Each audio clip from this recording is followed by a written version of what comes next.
my mom got into drugs, and she ended up getting hooked up with an individual that was very counterproductive to the situation. There was certain key things that started happening. I could hear in her voice that she started having delusions and she started having hallucinations. Overnight, it just exploded, and she went from being my mom to being somebody completely different.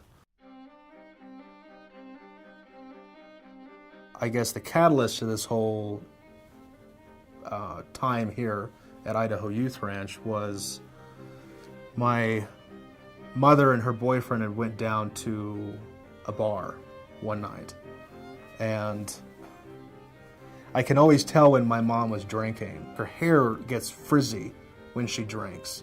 So she walked through the front door, and immediately I knew that she had been drinking, which means that my mom's boyfriend had been drinking. He came in and took my head and put it through 2 sheets of drywall. I couldn't see, I couldn't hear, I was still conscious. I collapsed on the floor. He came into focus, and I realized that it was my mom's boyfriend screaming at me to get up. And, within an instant, like that fast, everything came back to me. Movement, feelings, adrenaline, fear, and I got up and ran. And I ran as fast as I could. I was thinking about killing myself. I was seriously, I was right there. So I ended up calling a local hospital to get treatment. And I think I was 14. The treatment that I got there was horrific. But when I went to go get released, health and welfare got involved. They were like, okay, well, let's try to get you back to your mom. Your mom's in jail next door. She said, your dad says that he doesn't have a son. So I had no choice but to get put into Child Protective Services. And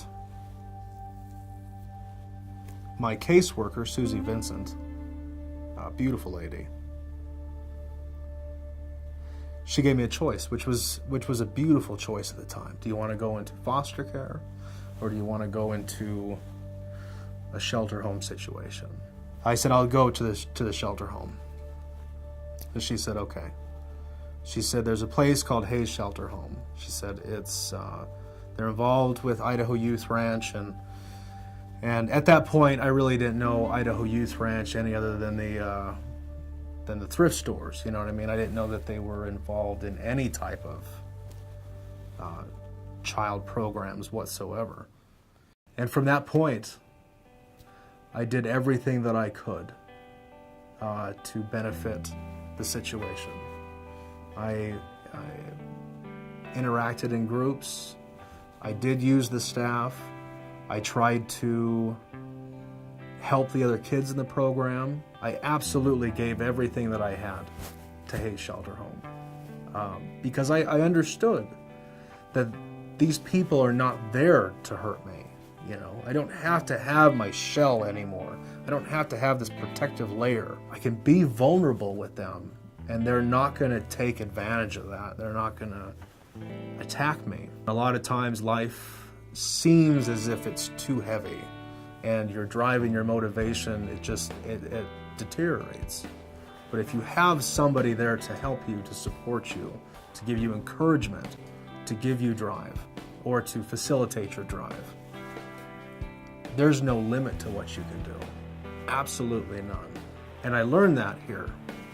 I learned that at Idaho Youth Ranch, that when all of those problems and situations were happening when I was a kid, they supported me. They showed interest in what I could do. They gave me a good support system. And that's carried all the way through till today.